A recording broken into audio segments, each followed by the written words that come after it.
Hola Fen, ¿cómo están? ¿Cómo andan?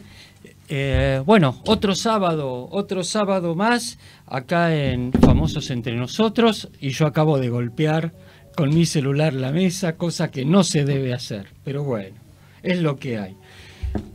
Y estamos hoy con un invitado, pero súper interesante, con un tema súper interesante, con Alejandro Winograd, que es editor, que es el responsable, el director de la colección reservada del fin del mundo de Eudeva y que es biólogo. Y nos va a contar entonces de qué se trata todo esto, cómo se juntan todas estas cosas. ¿Cómo estás, hola. Nano? ¿Cómo te va? Bueno, hecha la presentación, no tengo más que darle la bienvenida a Alejandro Winograd, diciéndole, hola Alejandro, ¿cómo estás? ¿Qué tal? ¿Cómo están? Muchísimas gracias por la invitación. Gracias. Gracias a vos por venir. Bueno, ¿cómo es esto? ¿Cómo empezaste? ¿Empezaste como estudiando biología?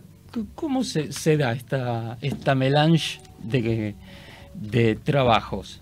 A ver, yo, si me permitís, a mí siempre me es muy incómodo hablar de mí mismo, pero voy a empezar con una salvedad que, si bien se refiere a mí mismo, me parece que tiene un alcance más general. Yo no sé si fue siempre así, creo que no. En todo caso, ahora yo oigo a mucha gente que habla con mucha certeza acerca del camino que lo llevó al lugar en que está. Yo siempre quise hacer esto, yo sentía que tal otra cosa. A mí siempre, yo efectivamente hago cosas, no sé si muy distintas, pero hago varias cosas en todo caso. Y cuando alguien me pregunta, como acabas de preguntar vos, Mario, ¿cómo llegué a eso? Mi impulso es decir, la verdad, no tengo la menor idea. Yo creo que, de verdad creo que el camino que cada uno recorre en la vida tiene mucho de casualidad y mucho de suerte.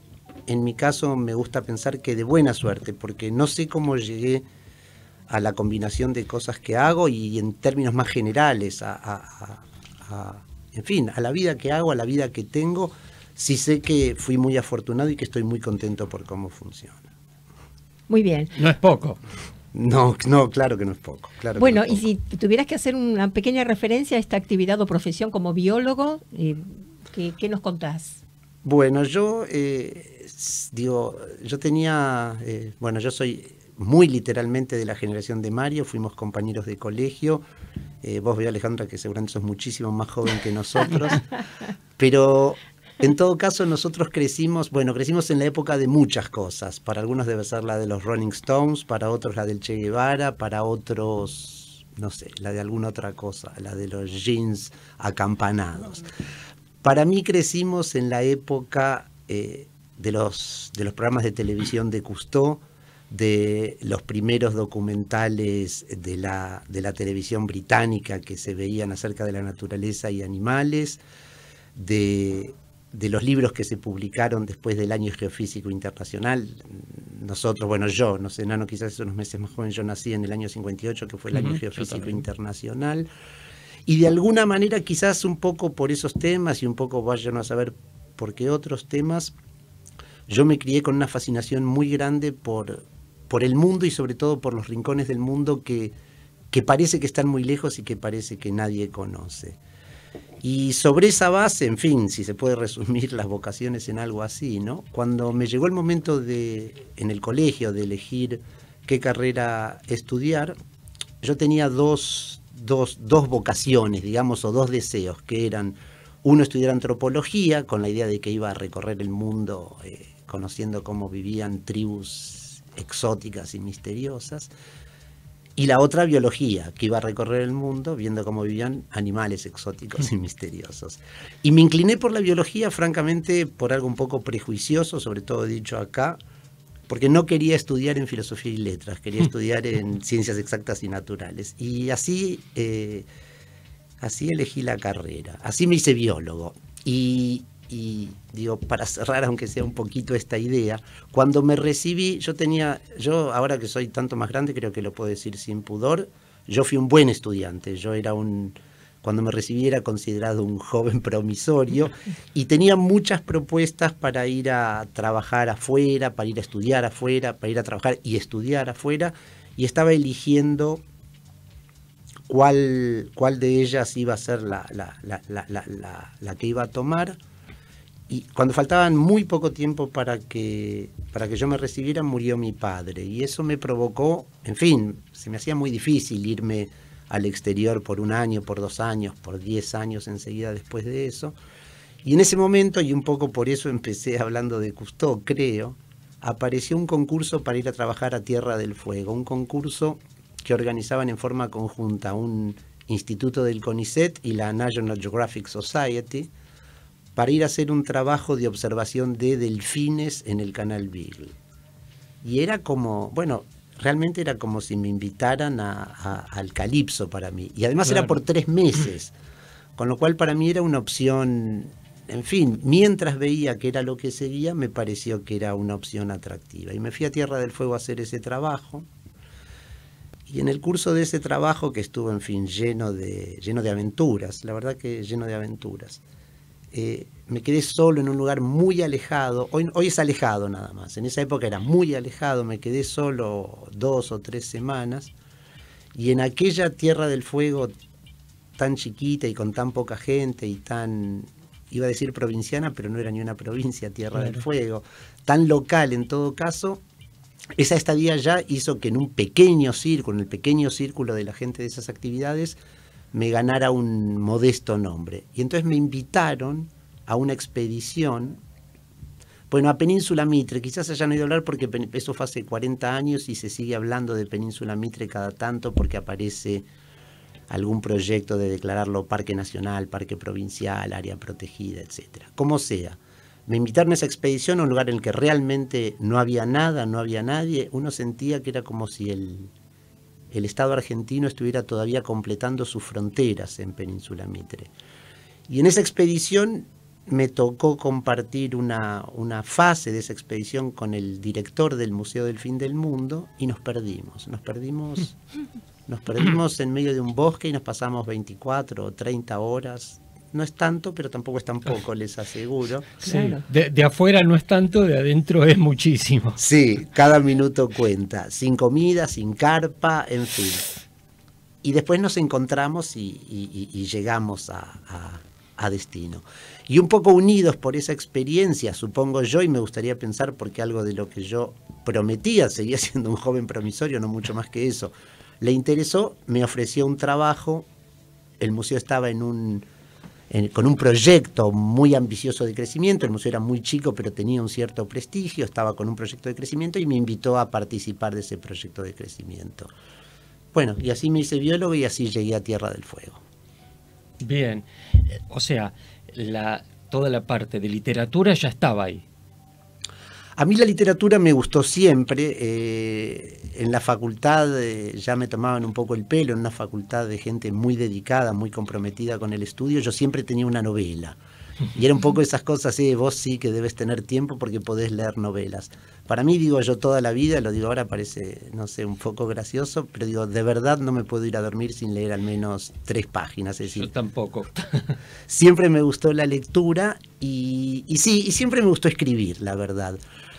Entonces, en un sentido, te podría decir que sí, que estaban juntos. Pero la verdad, y con eso vuelvo un poco a lo que decía acerca de cómo elegí estudiar biología, en Tierra del Fuego descubrí algo en lo que nunca, descubrí un género en realidad en el que nunca había pensado, vinculado, bueno, el primer impulso sería decir las crónicas, la literatura de no ficción, las crónicas de viaje, las crónicas de lugares. En un término un poco más amplio, a mí me gusta más definirlo como la literatura geográfica, ¿no?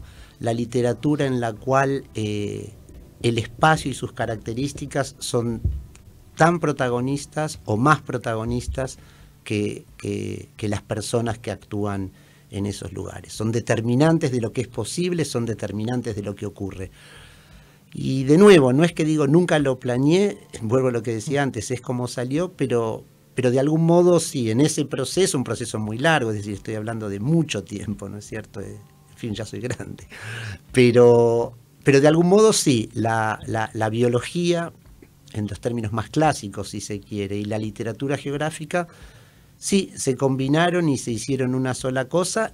y para un poco atender a la dinámica de este programa, se convirtieron en mi oficio, se convirtieron en lo que yo hago. Claro. ¿No? Alejandro, vos estuviste, bueno, fuiste por 3 meses, pero imagino que estuviste mucho más. ¿Cómo? Porque toda la actividad que nos estás contando me parece que no, para 3 meses.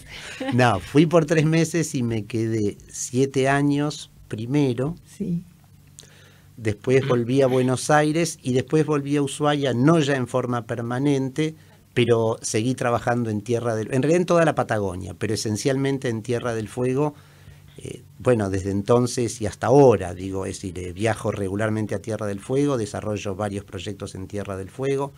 La colección reservada del Museo del Fin del Mundo es uno de ellos. Tengo algunos otros proyectos de otro tipo y de otra naturaleza, algunos mucho más clásicos como biólogo, vinculados con temas de conservación del ambiente, de recursos naturales, cosas de ese tipo, y algunos otros de tipo, ¿cómo diría?, personal, si se quiere. Bien, ¿no? Perdón un paréntesis, ¿no? Que no tiene más allá de la profesión. ¿Cómo te adaptaste? ¿Por qué ese cambio en ese lugar que uno lo imagina tan solitario, tan inhóspito, ¿no? ¿Cómo fue? Bueno, yo tenía, no sé, siempre tenía un poco me remito a la adolescencia, siempre tenía la fantasía de que, tenía mucha conciencia más que la fantasía, de que ahí afuera había todo un mundo y que de algún modo, digo, a mí, a lo mejor a ustedes, a mucha gente que yo conocí, a mis padres, en fin, a gente por todas partes, la mayor parte de ese mundo les parecía, bueno, muy distante, muy ajeno y muy inaccesible. Y yo no quería que fuera así, yo siempre quería sentir que podía, es decir, yo pensaba, lo había hecho en viajes, digamos, de vacaciones, en fin, sí, de vacaciones, yo los consideraba como grandes aventuras, pero eran vacaciones. Había estado en la selva, había estado en desierto, había estado en montañas, y siempre me gustaba sentir que también podía vivir en esos lugares. Yo no sé si tiene mucho que ver, yo lo pensé mucho después, lo reconstruí mucho después, pero cuando yo me fui a vivir a Ushuaia era un pueblito de 30.000 habitantes y en el que yo una vez lo escribí en algún texto, no había nada, es decir, podemos hacer una lista de todo lo que hay a nuestro alrededor, digamos, no había teléfonos, no había barrios, no había colectivos, no había delivery, no había tarjetas de crédito, no había cines, apenas había restaurantes, realmente no había nada. Y sobre todo lo que no había era el contexto en el cual, en fin, no había un contexto, no había una familia, no había amigos de hacía mucho tiempo, no había un pasado.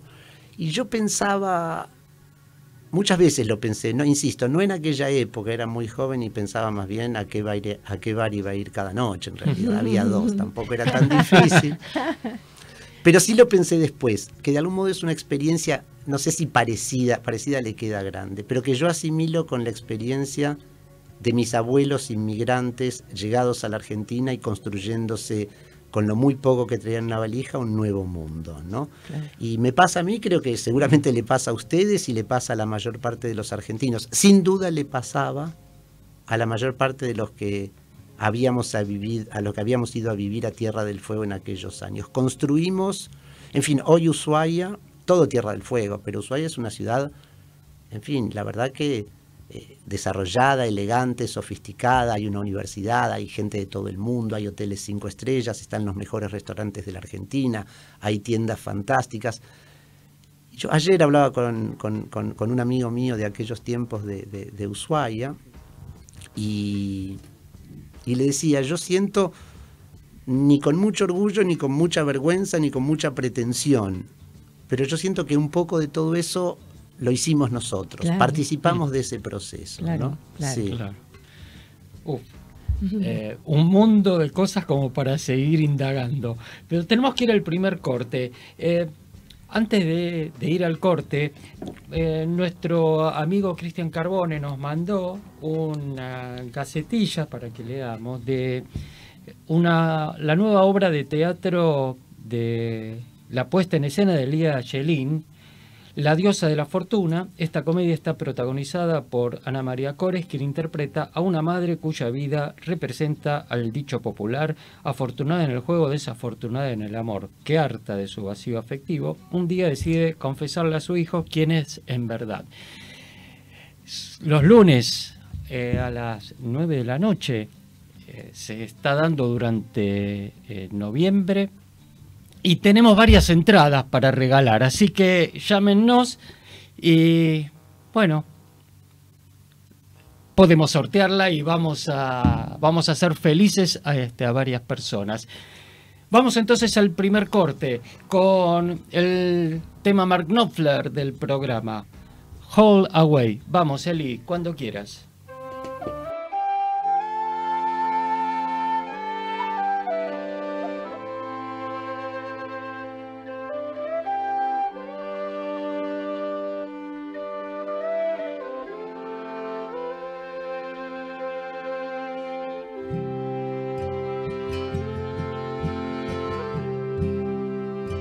It was a windless night when you left the ship.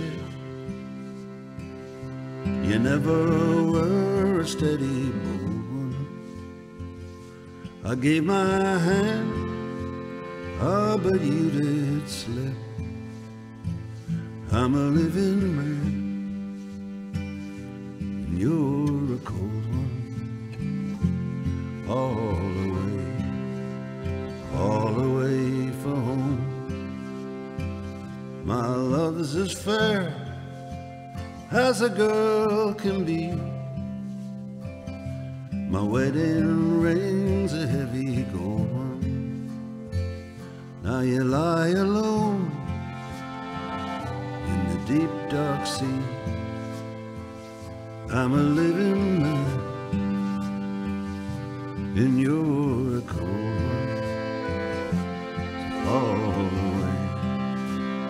All the way from home.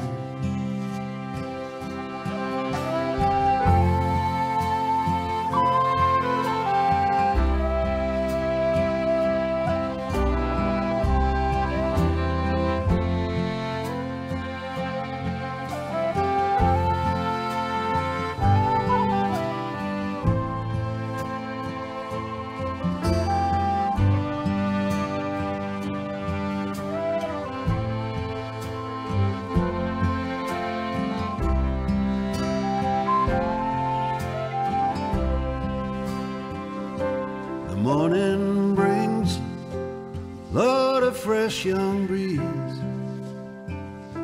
to fill our sails and mend the doldrums.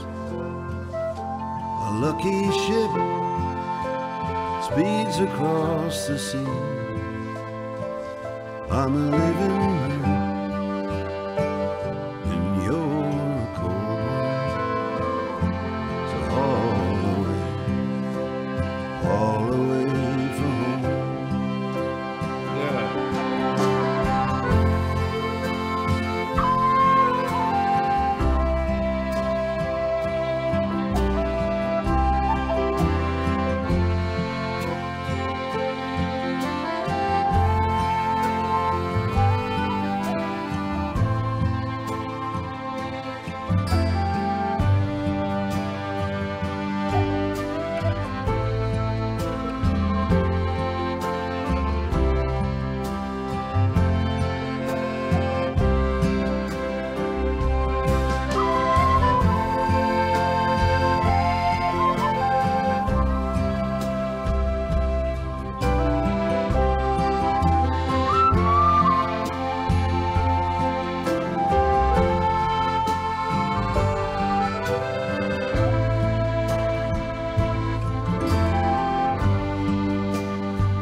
Famosos entre nosotros, porque todos tenemos algo para contar.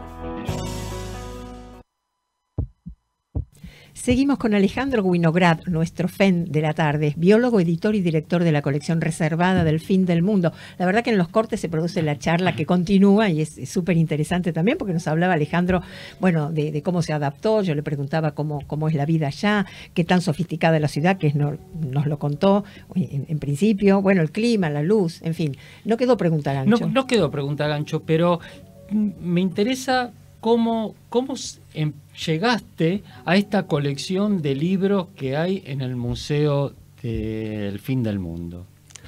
Bueno, creo que es una historia que tiene alguna gracia. El Museo del Fin del Mundo se fundó en 1979, un proyecto muy ambicioso de un señor de esos personajes que se llevan el mundo por delante, que van detrás de una idea con todas sus fuerzas, con lo bueno, con lo malo, con los aciertos, con los errores, pero con un sueño y una energía descomunales. Él convenció a las autoridades, yo no estaba, ya esto lo cuento por las historias que conocí después, él convenció a las autoridades de la necesidad de construir un museo, en fin, Ushuaia empezaba a crecer la población, él decía que había que construir un ámbito que permitiera como fortalecer una identidad para que la gente llegada de distintos lugares de la Argentina, iba gente de todo el país, pudiera encontrar como elementos comunes y que esos elementos comunes iban a estar en la historia, en la prehistoria, en la antropología, en la historia de los aborígenes y en la naturaleza. Y con esos argumentos convenció a las autoridades de fundar el Museo del Fin del Mundo. No se llamaba Museo del Fin del Mundo, el mercado le puso ese nombre y a los años el Estado lo adoptó formalmente. Y en ese proceso le ofrecieron un vendedor de libros antiguos, le ofreció una colección dedicada a viajeros y exploradores de la Patagonia, Tierra del Fuego y la Antártida. Una colección, importante de ediciones, hay libros editados entre el 1600 y los primeros años del siglo XX, algunos son ediciones bastante raras, algunos son libros bastante raros. En fin, un coleccionista que, así decía la leyenda, había muerto y que antes de morir le había dicho a su compra, digamos, al marchand de libros con el que él se proveía, que quería que la colección permaneciera reunida y, si fuera posible, en algún organismo público de la Patagonia. Se le ofreció al museo, el museo la compró, se pagó en aquel momento, estamos hablando del año 79, 80, 81, si mal no recuerdo, se pagó $35.000, que, en fin, puede parecer mucho poco, pero que para ese museo, en esa época, en ese lugar, era mucho dinero. El director había convencido a muchos vecinos que pusieran dinero, una suscripción pública, todo bastante heroico. Llegó la colección, nadie podía juzgarla en definitiva, es decir, hoy es un tema de especialistas y imagínense ustedes en los años 80 en Ushuaia. Y a los años llegó un profesional, un antropólogo francés, la miró y dijo que los habían estafado, que la colección no valía nada. El director, desesperado, la encerró en una caja fuerte. El museo funciona en lo que había sido el Banco de la Nación, tenía una gran caja del tesoro, los encerró ahí como para que nadie lo acusara del pecado que había cometido. Cuando yo fui a trabajar al museo, todo esto ya había pasado, pero cuando descubrí los libros me fascinaron, me parecieron la cosa más fantástica que había visto. Los textos, el papel, el olor, los grabados, esa sensación que para mí tienen los libros de ser una máquina del tiempo, que le permiten a uno dialogar con un señor que hace 200 o 300 años en esa naturaleza, claro. Veía lo mismo que estaba viendo yo y lo contaba por primera vez, a veces sin siquiera tener las palabras adecuadas para contarlo porque venía de un mundo distinto. Y empecé a hacer lo que podía con la colección. Hicimos algunas muestras, por ejemplo, hicimos una muestra de grabados de animales, unas muestras de mapas, es decir, sin comprometer más que en lo estrictamente estético el valor de la colección. Pero en el proceso me puse a estudiar un poco sobre esos libros, a leerlos naturalmente, los que podía leer. Había unos cuantos en francés, en inglés, algunos en español, esos yo los podía leer, esos tres grupos, digo. Había alguno en latín, que a pesar de que compartimos un colegio en el que se estudia latín, una crónica de viajes holandesa del 1600 en latín me excedía. Qué trabajo de traducción, Dios mío. Perdón, ¿de cuánto se componía esa colección? ¿Cuántos tomos o cómo se...? Bueno, siempre es un poco difuso, pero digamos, para no aburrirte con términos técnicos, son unos 50 o 60 libros. Ah, bueno. Sí. Algunos son varios volúmenes, son menos títulos, ¿no es cierto? Por eso son 50 o 60 libros, deben ser unos 30, 35 títulos. Bien. Entonces empezaste con la lectura y acceder a todos estos... Y junto con la lectura, a tratar dentro de lo que se podía, con los rudimentos de internet de aquella época, a tratar de aprender un poco sobre las ediciones, a entender si esas ediciones tenían algún valor o no. Y descubrí que sí. No me refiero solo a un valor económico, aunque a veces también, sino que esa idea de que los habían estafado era una tontería, que eran libros raros, valiosos, difíciles de encontrar, textos ajustados al texto original o muchas veces el texto original. Ya tenían un valor, digamos, ya empezabas a advertir que había un valor ahí, ¿no? Así es, tenían un valor documental, Claro. tenían un valor material y un poco rescatando lo que era un poco el espíritu del museo, con esto de ofrecerle a la gente elementos que la vinculen con la Tierra del Fuego del pasado, tienen un enorme valor cultural en el presente. Y bueno, y empecé a trabajar, yo ya no era empleado del museo, esto lo hice desde afuera como en un convenio con el museo. Empecé a trabajar para armar un proyecto para reeditar esos libros. Y hicimos un convenio con Eudeva, es decir, armamos un convenio entre Eudeva y el Museo del Fin del Mundo, y empezamos a editar los libros, bueno, con un trabajo, en fin, que a mí me parece que es, digo, por eso sé que a ustedes les interesa el desarrollo de los oficios. Yo tengo una pequeña editorial, junto con mi mujer, una pequeña editorial esencialmente dedicada a la filosofía, y el ejercicio es parecido. En los dos casos el desafío era traer esos textos del pasado al presente, respetando todo lo que tienen, todo el pasado que llevan encima, y al mismo tiempo ofreciéndole al lector del presente una experiencia de lectura suficientemente dinámica como para que fuera comparable con la que tenía el lector de aquel tiempo. Quiero decir, perdón, tengo que aclararme la garganta. Sí, cómo no hay ningún problema. No, lo que quiero decir, un libro escrito en el 1700, o como pasa con los libros de filosofía que editamos nosotros, escrito a lo mejor en el siglo III antes de Cristo. Al mismo tiempo es un libro antiguo, pero lo que propone para los lectores para los que fue escrito es una experiencia contemporánea. Claro, una temática que actual, ¿no? Es decir, claro, y era actual en el momento cuando se escribió, era actual para quien lo leyó. Entonces, digo, es un poco, espero que se entienda porque es un poco sutil, pero digo, en los dos casos, tanto en los libros de los viajeros patagónicos como en los libros de filosofía de la antigüedad o del medioevo, este trabajo de editor, debe haber otros. El trabajo de editor que yo conozco y que a mí me gusta y que trato de hacer es el de sostener a la vez lo que traen del pasado y la experiencia contemporánea de lectura. Y en eso tuvimos sorpresas maravillosas en un país con tantas dificultades como el nuestro, porque cada libro de estos naturalmente requiere un trabajo bastante particular y específico en sí mismo. Bueno, y encontramos traductores, anotadores, comentaristas, prologuistas, con un conocimiento, con un compromiso y con un amor por lo que hacen, que de algún modo, no sé, permite rescatar algo muy valioso en un país en el cual a veces, en fin, buscamos cosas para rescatar. Claro, sobre todo los profesionales finalmente, ¿no? Digo, porque a veces las dificultades son económicas o de organización, pero cuando uno encuentra tan espontáneamente gente abocada a este tema y con tanto entusiasmo y tan profesional por lo que describís, la verdad que uno rescata siempre del país esto, ¿no?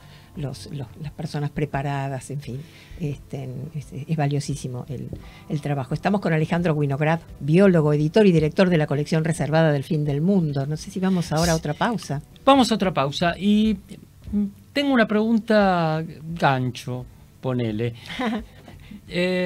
Vos hablabas de que te encontraste con esta colección. ¿Ya eras editor en ese momento o todavía no? ¿O cómo fue eso?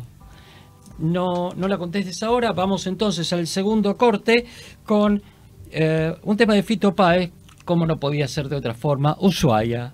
Vamos, Eli, cuando quieras.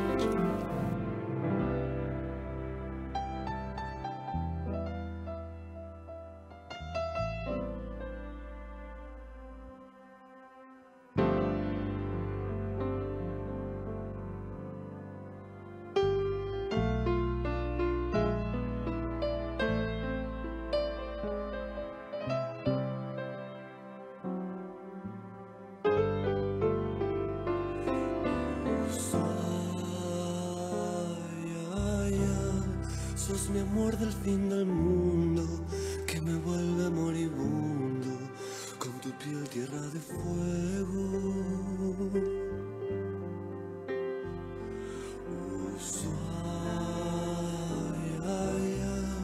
Quiero irme y me da miedo, quizás es porque te quiero y no quiero abandonarte.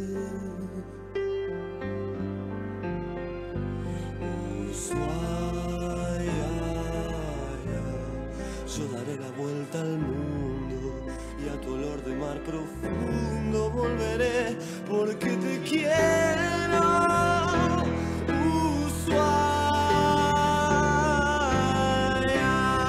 Yo seré tu vagabundo por tu cuerpo y por tu mundo, que es la tierra de mi fuego.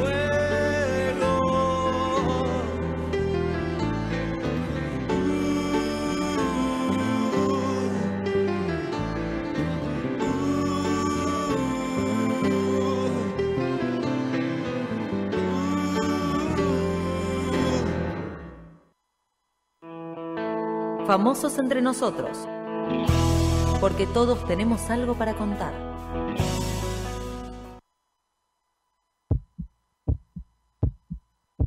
Y seguimos acá en FEN, estamos con Alejandro Winograd, que es biólogo, editor y el director de la colección reservada del fin del mundo de Editorial Eudeva. Y estábamos charlando de cómo él se hizo cargo de el manejo de los libros, de la colección de libros del Museo del Fin del Mundo. Y la pregunta que había surgido es, ¿ya eras editor en esa época? ¿Tu editorial ya existía o no? ¿O fue paralelo o una fue causa de la otra? ¿Cómo fue, Alejandro? Bueno, de nuevo tengo que decir que no sé cómo se vinculan. No, ninguna fue causa de la otra. Y no, empezó antes la colección reservada del Museo del Fin del Mundo. Más o menos en esa época, unos años después en realidad, conocí a la que hoy es mi mujer, Paula Pico Estrada. Me casé con ella y ella sí tenía una carrera previa de editora, había trabajado en algunas de las editoriales grandes de Argentina, en fin, había sido una editora profesional. Ella es profesora de filosofía y esencialmente tiene una actividad académica, pero tenía un pasado editorial. Volviste de una forma u otra, te volviste a conectar con filosofía y letras. Así es. Y en algún momento, yo creo que ella me propuso, yo no me acuerdo, pero surgió la idea de armar entre los dos una editorial. Yo ya tenía, no mucha, pero tenía alguna modesta experiencia por lo que había estado haciendo en el proyecto de Eudeva. Y ella tenía mucha experiencia y además tenía un conocimiento específico del tema, el cual esencialmente iba a ser como el principal objetivo de la editorial, que era hacer estos libros de filosofía, ¿no? Y así que un poco creo que fortaleciendo la idea que dije al principio, de repente me encontré no una, sino 2 veces editor.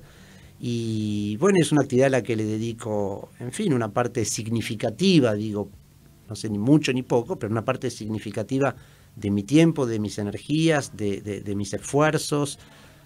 Y en fin, y es parte de lo que hago y es parte de lo que soy. Nunca lo elegí en detalle, llegó así, pero en fin, pero soy un poco editor, la verdad es esa. Bien, Alejandro, ¿por qué es colección reservada? ¿Por qué ese nombre?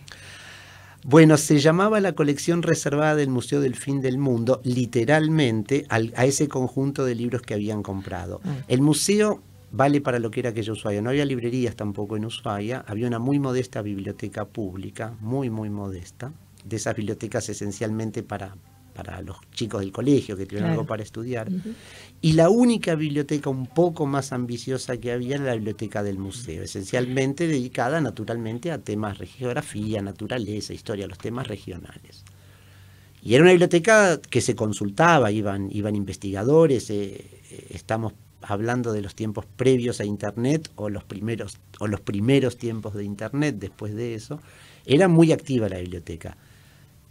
Y los libros eran naturalmente de consulta libre, salvo lo que se llamaba la colección reservada, que eran libros que por su por su valor y por objetivamente su delicadeza material, Claro. por la antigüedad, eran libros que solo se podían consultar después de cumplir con una serie de pasos, de pedidos de autorización, con Claro. guantes. Lo de los guantes fue cambiando. Había periodos que los curadores decían con guantes, después decían sin guantes. En fin, el cuidado de los libros antiguos es un tema complejo, yo lo conozco solo superficialmente. Y era siempre, bueno, se decía, ahí está la colección reservada, vamos a exhibir un libro de la colección reservada, vamos a tomar fotos de los mapas de la colección reservada. Y cuando empezamos, cuando les llevé el proyecto a Eudeva, me parecía que yo no soy ningún experto en marketing, pero que el nombre era espectacular. Claro, La sí. colección reservada Claro. del Museo del Fin del Mundo y además rigurosamente cierto. Claro. ¿No? Era, Claro. en fin, y por eso se llama así. Muy bien. ¿Y qué problemas fueron apareciendo cuando quedaste con la gente de Eudeva? Me refiero ya hicieron el convenio, Eudeva va a publicar. Editar libros no debe ser más difícil que nada, pero tampoco más fácil que nada. Editar libros está lleno de esos pequeños problemas que cuando uno tiene el libro en la mano no se da cuenta, y que cuando tiene que hacer un libro, supongo que otros libros tienen otros problemas, pero estos libros antiguos tienen muchas dificultades. Teníamos, por ejemplo, el primer gran problema que había era cómo tener el libro para llevárselo al traductor. Los libros estaban en una caja fuerte en Ushuaia y los traductores en general eran traductores de Buenos Aires. Entonces lo primero que tuvimos que hacer fue diseñar, por así decirlo, o adaptar, más que diseñar, algún mecanismo de reproducción de los libros. Dependía de cada libro, pero hubo libros que, por ejemplo, entre 4 personas lo ponían en un atril, uno lo sostenía, uno daba vuelta a las páginas, uno lo iluminaba y uno fotografiaba cada página. Y entonces le mandábamos al traductor 450 fotos para que empezara a trabajar. Otro muy concreto y muy continuo era el de la traducción, donde se combinaba muchas veces un idioma, estoy pensando en los que en francés y en inglés, que son la mayor parte, ¿no es cierto? Pero un idioma con un sonido o con palabras o con formas de puntuación o formas de ordenamiento de las palabras un poco distintas, pero además con intereses y conocimientos distintos. Algunos de esos libros están muy, muy trabajados, muy elaborados en su momento, por el autor o por el editor. Otros no tanto, otros son diarios de viajeros bastante crudos. Entonces, un marinero del siglo XVIII, del siglo XIX, describiendo sus problemas frente a una tormenta, o con el velamen de un barco de velas cuadras, o con algún tema de tripulación. Bueno, los traductores muchas veces no tenían mucha idea, y para nosotros era esencial, por eso hablaba antes de la experiencia que uno quería proponer.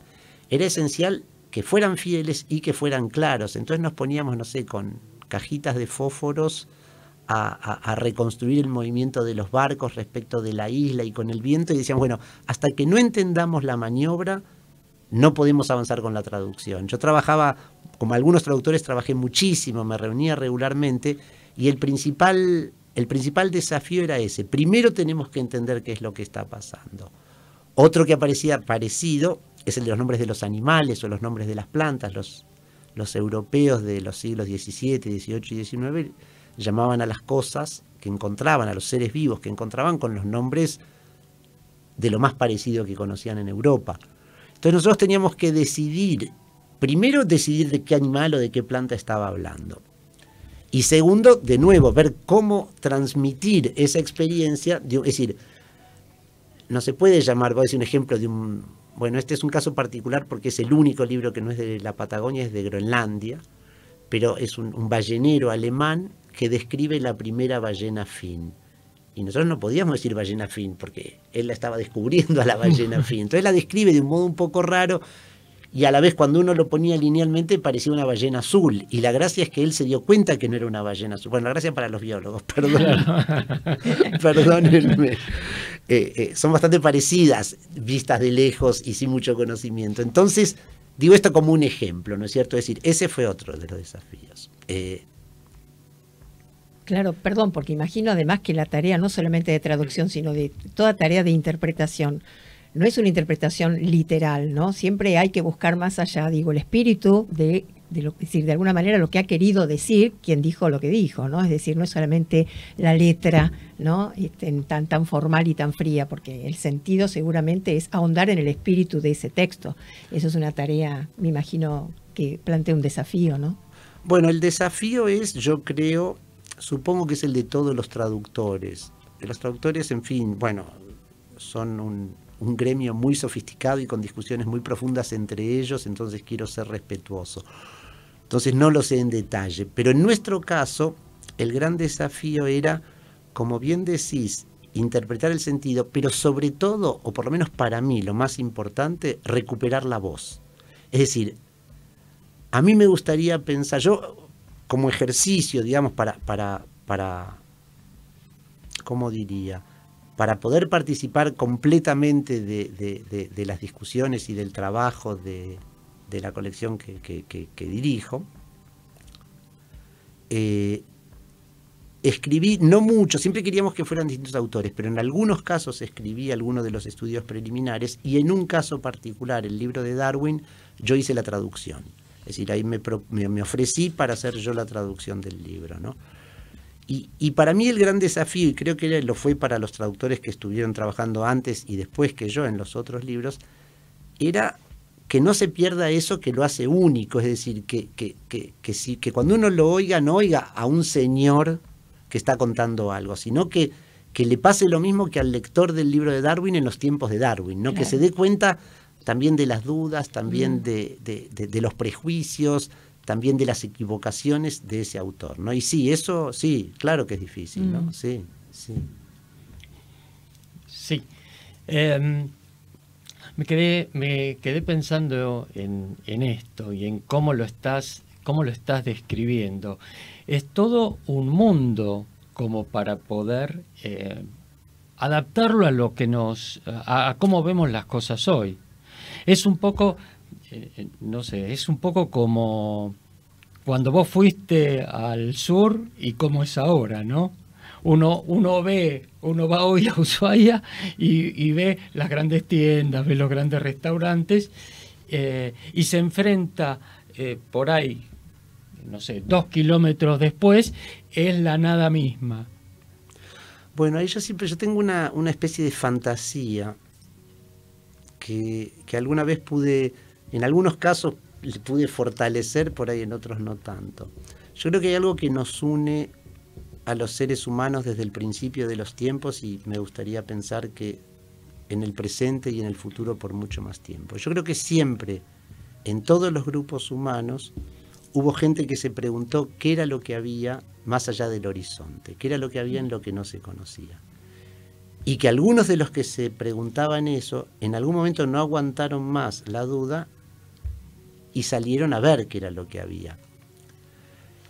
Y que ahí creo que está el secreto de lo humano. Cuando llegaron a ese lugar y vieron lo que había, lo que pensaban era, qué bueno sería poder contarle esto a las personas que estaban en el lugar desde el que me fui. Y no solo es eso lo que impulsaba a los viajeros desde siempre a ir y volver, y de algún modo en ese proceso a transmitir experiencias, y creo yo en ese proceso a constituir lo que la humanidad fue y es en el mundo, en fin, a ocupar espacios disímiles, espacios difíciles, a expandirnos por toda la faz de la tierra, aunque suene un poco bíblico, la verdad es que es así. Estamos en estos días, mañana, pasado mañana vamos a hacer 8.000 millones, digamos, es decir, uno le puede sonar mejor, peor, asustarse, el medio ambiente, lo que sea, pero digo, algo particular hemos hecho, y yo creo que fue en ese proceso. Y lo gracioso es que ese proceso, que por un lado a mí me remite a un pasado muy lejano y a las primeras bandas de cazadores y recolectores, yo creo que no es muy distinto ahora, y es esto que decís vos, Mario, ¿no? Uno yo siempre digo, en Tierra del Fuego no existe tal cosa como un paseo de domingo. Uno decide un domingo hacer un picnic, dar una vuelta, y nunca sabe cuándo, tal como decías vos, a 2 kilómetros de todos esos lugares tan encantadores, de repente se mete en un bosque denso, o de repente cambia el tiempo y empieza a llover o a nevar cuando era un día espléndido, o se encuentra con un turbari y se hunde hasta las rodillas, y de repente lo que iba a ser un paseo dominical se convierte en una pequeña aventura. Y cada vez que pasa eso, a mí me pasó muchas veces, creo que a mucha gente le pasó muchas veces, uno lo primero que piensa naturalmente es, ¿para qué me metí en esto? ¿Qué necesidad? Me hubiera quedado mirando televisión. Pero inmediatamente después lo que piensa es, ¿qué es lo que está pasando? Esto es algo que tengo que compartir, esto es algo para contar, ¿no es cierto? Y en ese proceso, y ahí me remito un poco a lo que creo que pasa con estos libros de viajeros antiguos, uno para contar cómo son las cosas diferentes tiene que inventar un lenguaje, tiene que construir un lenguaje nuevo, Claro. porque con el que tiene no le alcanza, ¿no?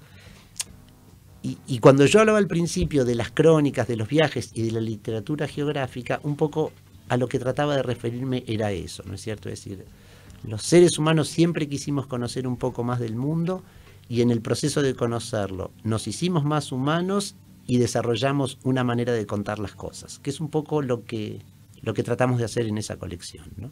Vos sos escritor también. Un poquito, sí, sí. Muy modestamente, pero sí.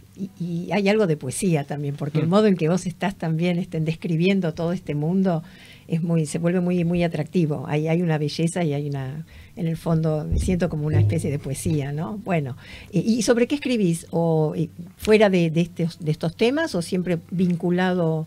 Fundamentalmente de estos temas. Escribí algunos cuentos, escribí una novela, 2 novelas, pero la verdad es que lo que más me gusta escribir es una u otra forma de literatura geográfica. Escribí sobre ballenas, escribí sobre la Patagonia, escribí sobre islas, es decir, me parece que, bueno, por ahí es una limitación mía, pero digamos, entre un drama humano de personas que les pasa esto, lo otro, y un drama de islas, y un drama de viajes, y un drama de colonos, Claro. en fin, lo que me atrae más es esto último, Muy ¿no? bien. Sí.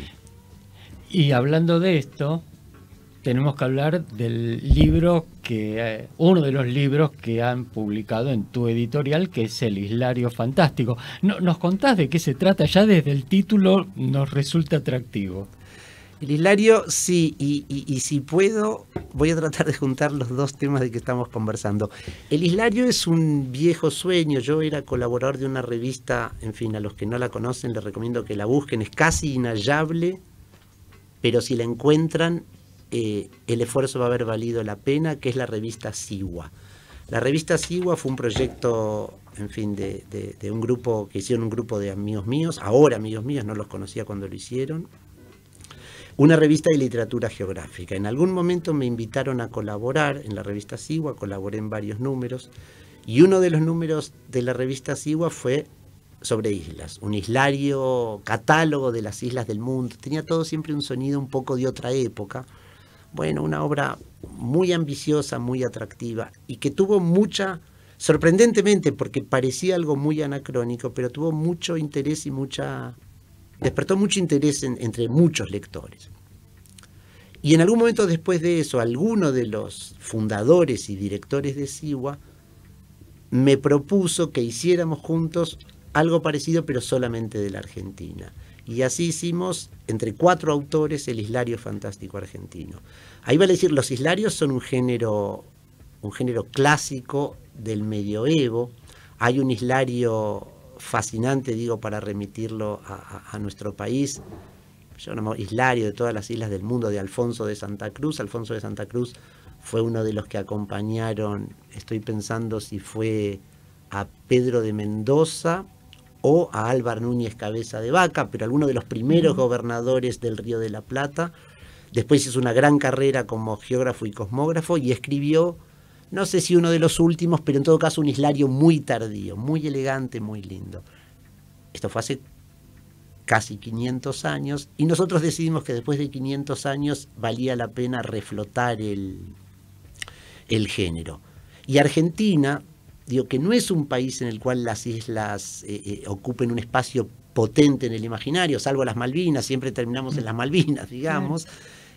Nosotros pensamos que valía la pena elegir y encontrar islas de la Argentina, en general islas reales, con historias reales, en algunos casos islas imaginadas o soñadas por mucha gente, es decir, hay islas que sin tener existencia real se puede considerar que son reales, porque ocuparon un espacio hasta en la geografía durante mucho tiempo, y así escribimos el Islario Fantástico Argentino, en fin, que está mal que lo diga yo porque soy autor y editor del libro, pero que es un libro lindísimo. Está bien que lo digas, está muy bien que lo digas. ¿Y dónde se puede conseguir ese libro, Ale? Se puede conseguir, no, la verdad es que se puede conseguir con bastante, con relativa facilidad en las librerías, no sé cómo decirlo, no quiero decir las buenas librerías porque a lo mejor hay muy buenas que no lo tienen, pero digamos en las librerías, todo aquel que tenga algún librero amigo, si se lo pide, el librero amigo seguramente o lo tiene, o conoce a quien lo tiene, o se lo va a conseguir, ¿no? Fue una edición muy chiquitita, la primera edición fue de 200 ejemplares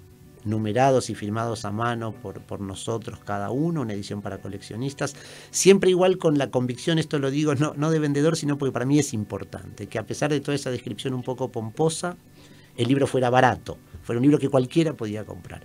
Bueno, tuvo tan buena recepción esa primera edición para coleccionistas que hicimos una segunda, de nuevo firmada y numerada, y después nos pareció que era desleal con quienes habían comprado esas ediciones numeradas seguirla haciendo así, con lo cual editamos unos cuantos libros más, ya no firmados sino numerados, insisto, no por pereza, sino por respeto a los que habían confiado en el proyecto para coleccionistas que quedara separado, ¿no?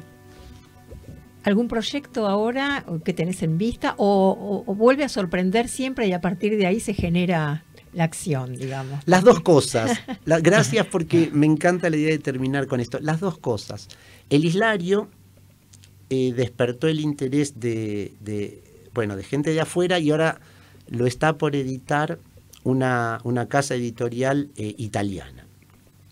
En fin, hicimos un contrato, como siempre, muy modesto en términos económicos, pero para nosotros muy importante en términos de fin, Hilario Argentino, ya se está traduciendo, está traducido, ya se va a publicar en Italia pronto, era un gran orgullo. Qué bueno. Y cuando leí la dirección de la editorial, que está en un pueblo minúsculo en el norte de Italia que se llama Mulazzo, un pueblo muy antiguo, muy antiguo para estándares italianos, quiero decir, ¿no? Un pueblo como mínimo del medioevo. Descubrir es más pretencioso. Vi que era el mismo pueblo en el cual había nacido el autor, un navegante fascinante, autor de uno de los libros de Eudeva, Alejandro Malespina. Entonces, quizás contestando en parte a tu primera pregunta, de repente en Mulazzo, un pueblo que no sé si tendrá 1000 habitantes, se juntaban dos proyectos editoriales simultáneos, el Islario y el último libro que hicimos para la colección reservada. Y me fui a Mulazzo, naturalmente, no podía, un pueblo encantador, minúsculo, en donde, en fin, probablemente el único lugar del mundo en el cual Alessandro Malaspina es un prócer por dos cosas, porque la familia Malespina fueron los señores de Mulazzo durante siglos y siglos. Y además porque de algún modo es el hijo célebre, el famoso entre nosotros de Mulazzo. Entonces, cuando me presenté como autor del Islario para, en fin, hablar del libro que iban a editar, digo, bueno, además me gustaría ver si podemos encontrar algún proyecto conjunto con el libro de Malespina. Y entonces vos decías proyectos. La verdad que ahora a mí me encantaría por Eudeva y sin ser pretencioso, un poquitito de orgullo por la Argentina, me encantaría que en Italia, en el pueblo en el cual nació este navegante, en la Toscana, en un lugar atiborrado de cultura, revivan la historia de uno de sus próceres a partir de una obra hecha en la Argentina. Es decir, ahora lo que quiero es que reediten en Italia el libro de Malespina de Eudeva, ¿no es cierto? Ese es un poco un proyecto para ahora. Qué lindo, qué bien. Qué lindo. Bueno, y ya cerrando, a menos que Alejandro nos quieras agregar algo que no te hayamos preguntado, algo que quieras agregar. No lo sé, lo único, como siempre, que yo soy muy, muy charlatán y lo sé. O sea que, por un lado, lo que querría agregar es pedir disculpas si a alguien aburrí o a alguien aturdí, pero por otro lado, una pequeña confesión. Si tuviera que reunir las cosas que a mí me gustan, de la biología, de los viajes, de la geografía, de los libros antiguos, yo creo que lo más lindo que hay en el mundo, y casi diría la fuerza más poderosa que hay en el mundo, son las buenas historias. Y lo que yo trato de hacer es contar alguna. Que bueno, no solo no aburriste, sino que tenemos mensajes que por cuestión de tiempo no pudimos leer, pero no sé, Isabel de Almagro dice qué bueno los relatos de Alejandro, Fabián dice escuchando apasionante la historia de esta colección, Roxana muy bueno el programa, así que bueno, lejos de eso, así que quédate tranquilo. Vamos entonces a agradecerle a Alejandro Winograd, nuestro FEN de esta tarde, biólogo, editor y director de la colección reservada del Fin del Mundo. Ha sido una charla fascinante y vamos a despedirlo y agradecer, como lo hacemos siempre, con un aplauso. Gracias, Alejandro Winograd, por tu presencia, por toda esta charla de hoy. Muchas gracias. Gracias a ustedes. Y le agradecemos a Eliana Gómez, nuestra operadora, a Fabián Barreiro, el amigo que se está ocupando de todo lo que sea YouTube y redes, Claro. a la Galería Torres Barte, a Cristian Carbone y librodearte.com.ar y a Alejandro Samaritano y el Cineclub Núcleo. Y nos reencontramos el próximo sábado a las 5 de la tarde en esto que es Famosos Entre Nosotros por Radio Tren Topic. Que tengan una muy buena semana, que lo pasen lindo y ya nos estaremos comunicando con los que ganaron las entradas. Chau.